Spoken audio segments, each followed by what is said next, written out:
Verse 2, do not be conformed to this world. You need to know something. There are places you do not belong. There are things you should not do or participate in. There are things that you should not even listen to. There are things that should not be mentioned among you. There must be a degree of separation. Why? Well, first of all, look, the devil is like a roaring lion seeking whom he may devour. And then there's not only that, there's the influence of the world. Paul says, even with regard to, and when he gets to 1 Corinthians chapter 15, and there's this denial of the idea of a resurrection, he throws in there something you don't expect. He said, bad company corrupts good morals. I choose my friends very, very carefully. I must protect myself. Howdy y'all, welcome back to Alternatively. Those clips you just watched were from a sermon by Paul Washer called Renew Your Mind. This was a special sermon to me personally because it was one that I listened to on repeat early in my Christian life. Actually, as I was re-listening to the sermon for this specific video, I realized that I could practically recite the sermon verbatim because of how many times I listened to it. It's almost like that really good song that you used to listen to back when you were younger and you hadn't heard in years, and then you go to re-listen to it, 5 years later, and you could still remember all the words. He gives a lot of good biblical advice on how to guard your mind from the constant bombardment of the world. And it's a great sermon, so I'd highly recommend that you watch it. I'll actually leave it in the description if you want to go look at it after you watch this video. But one thing that really stuck out to me to this day that I constantly remind myself of was a specific point where he was talking about choosing your friends wisely. He brought up the verse in 1 Corinthians 15:33 where it says, bad company corrupts good morals. And I don't know why those words always stuck out to me in my mind, but it's always been something that has constantly been on the forefront of my mind, especially when talking to others. And I think it has really helped me to choose my own friends wisely, and thus I've been saved from a whole lot of other heartache. At the same time, I am an introvert, so it's a little harder for me to, make solid friends anyways. It kept me from falling into a lot of sins that I easily could have fallen into should I have pursued those friendships. That verse actually came back to my mind not too long ago when I was actually writing the challenges for Alternatively. And if you don't know what an Alternatively weekly challenge is, it's basically just something that I do for my community and for myself, where every week I give a challenge from the scriptures so that we can challenge ourselves towards greater heights of sanctification. So not this week, but last week I actually challenged my community to take action on this. This week, cut yourself off from any ungodly and unfruitful relationships that cause you to stumble, friendships and or courtship. Because I find all throughout the scriptures where this is a very important point to get right, especially for the Christian. But I actually had a friend of mine who was actually a part of this community who reached out to me concerning this specific challenge. And he had some legitimate questions on, how do I act on this in a Christian manner? What does this look like for the Christian? Am I supposed to lock myself up and, become a hermit to not get influenced by the outside world? What does this mean for other Christians who might be more immature than what I am right now? What about Jesus when he was, eating and drinking with sinners? How are we to show Christian grace and Christian love if we are cutting off bad influences? And so I did get back to him and kind of wrote out my thoughts. But I was thinking, this is a really good topic that I think that a lot of Christians need to understand and a lot of Christians need to hear, because it's one that we do have to get right, and we don't want to be too much on this side or too much on this side. We need to have a pretty good understanding of who we're cutting off and why we're cutting off and how we're going about that. Because obviously we're not supposed to be Christian hermits. We never are called to do that. Even Jesus in the high priestly prayer, he says, I pray that you don't, not that you take them out of the world, but that you just keep them from it. So since this was such an important topic, I decided to go ahead and make a video on it and kind of discuss this with you guys, kind of get your thoughts on it and glorify God more wholly through our relationships with others. I think one of the biggest communication problems was the way that we all defined friend. That's the kind of the hard thing about communication, is we all have kind of different ideas and thoughts about what different words mean. When I wrote down to choose your friends wisely, when I mean friends, I don't mean everybody that you get along with. I can get along with a coworker just fine, but I wouldn't consider myself a friend of theirs. I would just consider myself a acquaintance, a good acquaintance, I guess. I don't go hang out with them on a daily basis. I don't go do things with them. I see them at work every so often. But that doesn't constitute really a friend in my mind. A friend, as I would define it, as I think that is defined biblically, is somebody that is, almost closer than a brother. That person that you do life with, that you are constantly hanging out with, whether that's, going on a trip with them or constantly going and getting coffee with them. Somebody that you are doing life with. And we all have those really close friends. And even if those people are within our own family, a lot of us, we find those specific friends within our family. But I would define friend as somebody who's really, really close to you and who you have an influence on them and they have an influence on you. So now with that in mind, why should we be careful about who these people are who we let in our inner circle? Why should we be cautious about who our friends are? And I think a good thing that Paul Washer brought up in that sermon specifically was Psalm chapter 1, verse 1, which says in the ESV, "Blessed is the man who walks not in the counsel of the wicked, nor stands in the way of sinners, nor sits in the seat of scoffers." He even points out that there may be a progression here, that a lot of people point out that maybe the psalmist is showing the gradual decline of those who make their place with sinners. But he also says that you just have to be careful with the nuance because we don't know for sure. But I just thought that was an interesting way of looking at it because, if you do break it up that way, that these are different stages. So I think that this is a good verse to look at. There are plenty in the scriptures, but I think this one specifically. For the sake of imagery, I'm going to kind of take this verse and we're going to play it in its opposite form. So instead of blessed is the man who walks not in the counsel of the wicked, nor stands in the way of sinners, nor sits in the seat of scoffers, we're going to turn that around. What does the man look like who does do these things? So instead of blessed, we'll say, cursed is the man who walks in the counsel of the wicked and stands in the way of sinners and then sits in the seat of scoffers. And I think that this gives us a good image of what happens if we continue to go down this road. So the man begins with walking in the counsel of the wicked. As many of you know, I used to work in electrical, and I worked with a lot of unbelievers, people who never claimed to know Christ, and some of those who did but didn't walk according to Christ. There was basically no fruit there. During that time, at this company, I would get invited to a lot of things, company baseball, or, guys would go four-wheeling and all that stuff. They go and hang out after work all the time. I never went to those things because of my convictions on the things that we're talking about in this video, but let's just say for the sake of argument that, I decided to go and do these things with these people. Innocent things, like this isn't like, I don't know, going to a club or whatever. Like this is just going four-wheeling, going golfing, going, doing different things, going over the house or whatever. And so I start to build my relationship with these people, on a deeper level, because the more that you hang out, the more trust that you build with those people and the more influence that they have on you. So as I'm hanging out with these people in these different environments, outside of work, they're talking to me and I'm talking to them. I start to surround myself with these people. They begin to trust me, and so they start to, open up to me a little bit,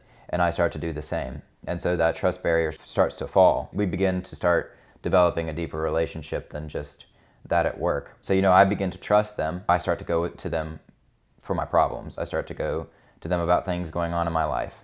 Start seeking advice from them because I trust them as friends. Like, these are no longer just coworkers of mine. Like, these are good buddies who I hang out with all the time. And so they start to, give me counsel. But the first problem is I'm starting to take my problems to people who have no interest in Christ. I'm taking it to unbelievers who disregard holiness. And so now, instead of getting my answers from the scriptures and basing my judgments off of what I find there and, discussing it with like-minded Christians, I am now getting all of my counsel and all of my advice from those who disregard the Bible through their lives and through their speech.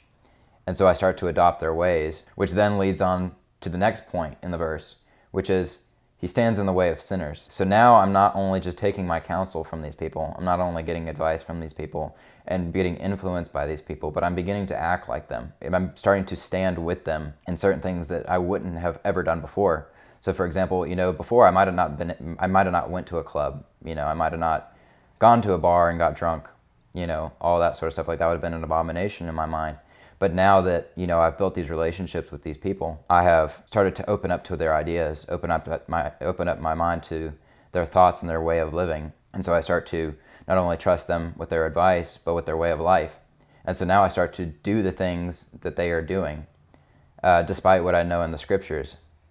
And this is just because I'm surrounded by it constantly in my environment, because I'm putting myself in that situation. And the longer that you stay in that situation and continue to do the things that they do, you will be on your way to carnality, and you will enter into the final stage of this verse, which is you will sit in the seat of scoffers. I think Paul Washer makes a good description of this. He says, now not only are you taking your advice from them, and now not only are you living the life that they are living and conforming yourself to them, you are now sitting against the righteous, against the godly. You are now pitting yourself against those who want to live holy lives. And he gives an example. He had friends in college, and it was a very liberal college. Who they went in very solid, but they surrounded themselves with professors and with peers who didn't really care about the word. Over the course of their college years, he saw men who went in solid and came out totally different men, who scoffed at people who, believed in,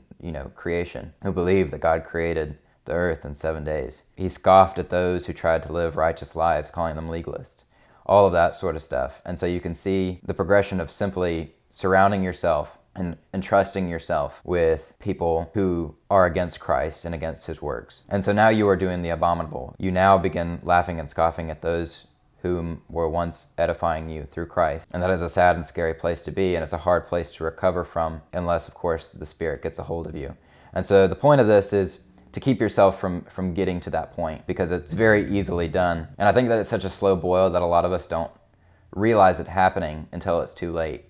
When we are on the other side, pointing at other Christians and scoffing at them for trying to live holy. So we can obviously see that there's a problem here, and why it is really important to choose our friends wisely, because as the verse says, bad company corrupts good morals. You can have good morals all day long. I can go in to college thinking that I'm going to change the world. I'm going to change all these people's minds, when in reality, your morals are going to be corrupted by just being surrounded by them and putting yourself in those situations. How can I discern whether or not I should hang out with a specific person, or should this be somebody that I should cut off in a sense? And I want to start off by saying, when I say the words cut off, I'm not saying that, you never talk to them again. Again, going back to the Christian hermit thing where you just completely shut them off. But what I mean by cutting them off is, be kind, but don't go and hang out with these people. Show them the love of Christ from a distance, I guess I would say. I think that an important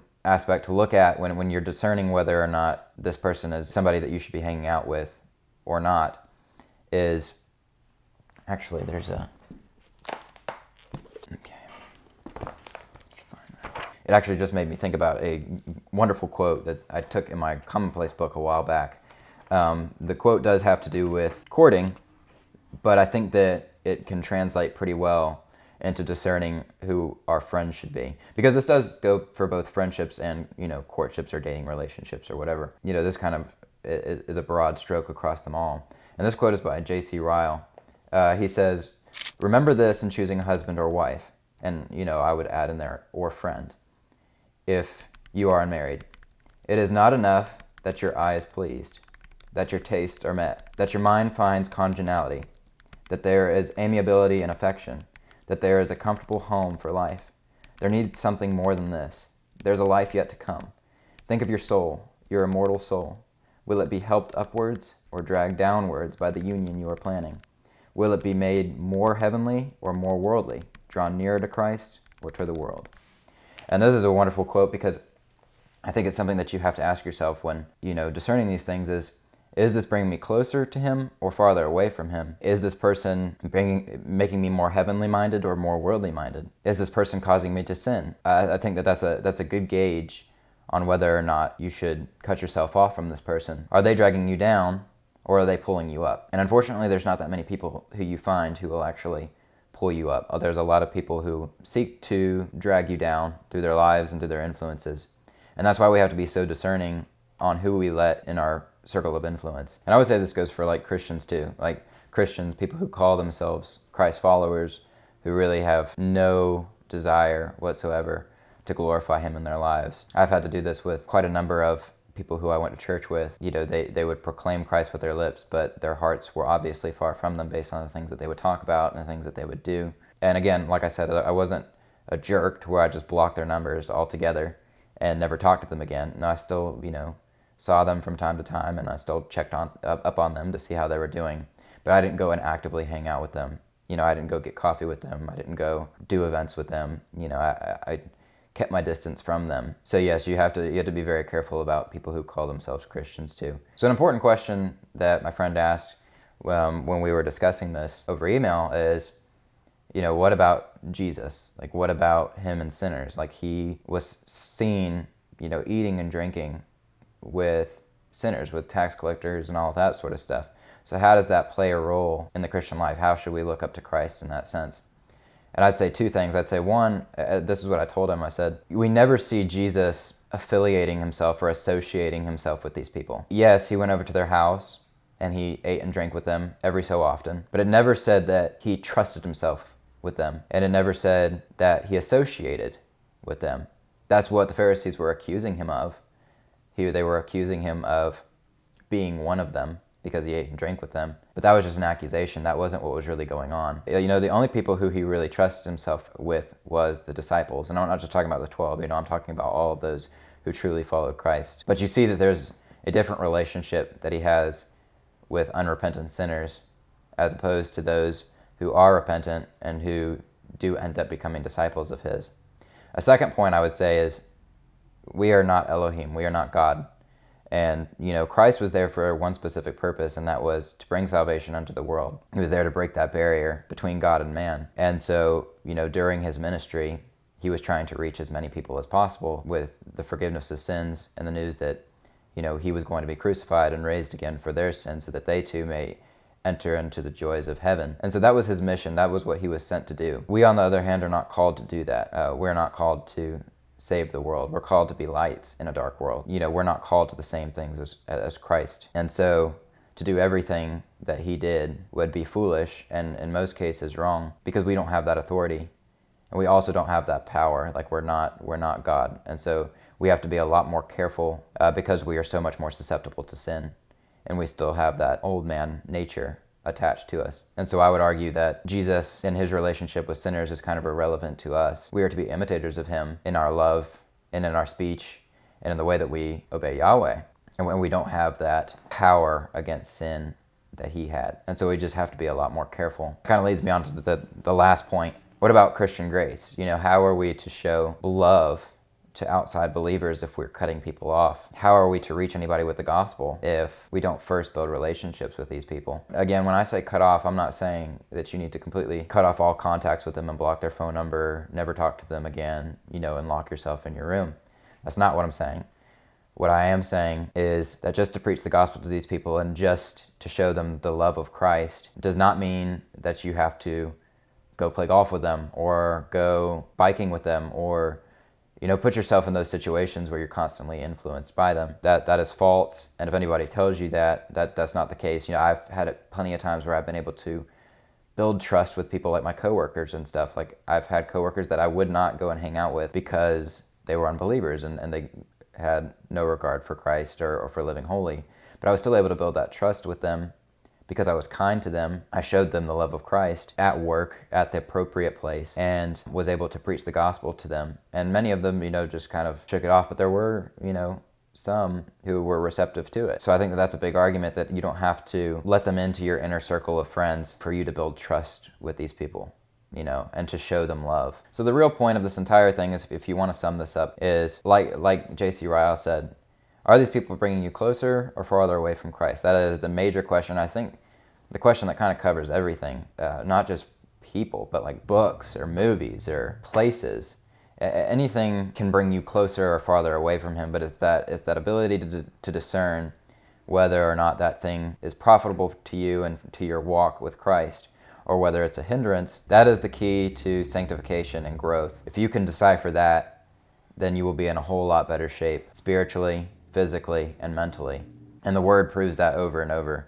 I could bring up tons of verses that warn us about making our homes with those who have no regard for Christ, who are ungodly, and the blessing that comes to those who do not do such things and who surround themselves with like-minded believers. So now that you have that ability to discern what brings you closer to Christ and what brings you farther away from him, how do you put that into action as a Christian? I would say that the best thing to do would be to just cut it off completely. You know, if they ask you to go do whatever you guys do on the weekends or whatever, I would start just saying no. Hey, I'm going to step back. And, you know, you can be straight up honest with them that you want to get closer to the Lord. You know, you don't have to point them out specifically that, hey, you're a bad influence and I don't want to hang out with you. But you could just say, hey, I want to step back. I want to build my relationship with Christ a little better, so I'm going to start spending my weekends with the Lord and with my family because I find that more important. And usually, you know, sometimes you'll get some, especially if you're a guy, you'll get some, you know, flack back, you know, oh, look at him, you know, he's going to hang out with his family or whatever. Like I got a whole bunch of flack from guys all the time, but it's also just building a thick skin that, you know, that there are more important things in life than being liked. So yeah, I would just pull yourself away from those people. Again, not cutting off all contact from them, but to pull yourself away from that constant influence. And then I would say, secondly, start to find people who align with your values, who truly desire to know Christ and truly seek to follow him with all of their being. Because the people you surround yourself with are the people who you're going to start to act like. I'm not saying that they have to be in the same boat as you, like you both have to agree on everything. You know, you have to agree on eschatology, you have to agree on, you know, this musician or whatever. But the mark of a true Christian is one who's humble and willing to take reproof and learn from Christ, because we're not all going to be in the same place as far as our walk goes. But I'm just saying to surround yourself with people who show that they have the Spirit living within them. They show the fruit of the Spirit. You know, obviously it doesn't have to be complete, you know, because none of us are perfect, but that they truly do want to follow Christ. When you start to surround yourself with people who bring you up and bring you closer to Christ, and start cutting off those people who bring you farther away from Christ, you will notice yourself naturally start to crave the more holy things, the more sacred things, and the more godly things, because that's where your influence is going to be coming from. It's going to be coming from other like-minded Christians who seek to get to the end of their lives and hear, you know, well done, my good and faithful servant. And so we're all working towards the same common goal. And some of you may ask, you know, what if I don't have those people in my life? Like, what if I'm just surrounded by people who are just worldly and who disregard Christ and his word and scoff at those who try to live according to what the scriptures say? And at that point, I would say that pray that God would bring those people in your life. God knows our needs before we ask them. And, you know, personally, I was in that exact same boat. Me and my family were in that same boat. I'm thankful to the Lord that I had my family during that time, but they were the only people that I had within my circle of influence who I trusted, and they were the only people who I was comfortable with hanging around on a daily basis. So for a long time, my only friends were the 4 people that were in this household alongside with me. You know, I came to terms with maybe that will just be the only people who I will be able to truly, truly trust. But the Lord knows our needs, and he hears our prayers, especially when we're seeking him. Actually, only when we're seeking him. You know, when he's able to see our hearts and know that, you know, we desire to glorify him, he will fulfill those needs in our lives. And he has done that so abundantly through this community. I mean, guys, I've met some amazing people, you know, on this community. It's just amazing to see what the Lord is doing through this channel, not just for you guys, but for me. Some of you guys are just so godly, and, you know, and I found that a lot of us, you know, at least the ones that I've talked to, a lot of us are in the same boat where we feel alone and where we feel that there's nobody else in this entire world who seeks to glorify God and enjoy him forever. But it's almost like at the same time, God has come to us as he went to Elijah when Elijah was complaining, saying, I'm the only one left. I'm the only one who seeks to follow you. Just kill me. You know, there's no point in me living. And then God comes to us and says, rise up, gird up your loins. There are 7,000 others out there who have not bowed the knee to Baal. And God has truly revealed that truth to me. You know, I am not the only one. My family is not the only one. There are plenty of others out there. It's just that we're so dispersed that it makes you feel like you're alone, in a sense. But through this thing we call the internet, through this thing that we call YouTube, I have made some just amazing relationships with some of you guys, and it has been just such a blessing to know other people who are seeking Christ with all their heart, soul, and mind. And it has been so edifying, and I just appreciate you guys. And I hope that you guys are getting the same amount of value out of this channel as I'm getting. I hope that the daily challenges are helping you guys. I'm trying to think of ways to make this community tighter so that, you know, again, like I said in previous videos, that you're not just watching me on a screen, but that we're able to converse as fellow believers in Christ and grow together as a church, not as a brick and mortar, but as a person, as a being. You know, the church is described as a being made up of different members, and that's what we are. We're spread abroad, but we're made up of one body, and our head is Christ. Thank you guys so much for watching. I'm truly thankful to be back. I know it's been a while since I've done a video, and that's just, you know, if you saw my post, I've been doing some miscellaneous stuff. I've been meeting some of you guys, been working on my separate channel, you know, Operation Homestead, which is basically just, if you haven't heard, it's a channel for self-sufficiency, helping people, you know, become more self-sufficient with, you know, homesteading. So if you're interested in that, you guys can go check that out. I pray that the Lord be with you and that you continue to glorify Him and burn the boxes. We'll see y'all next time.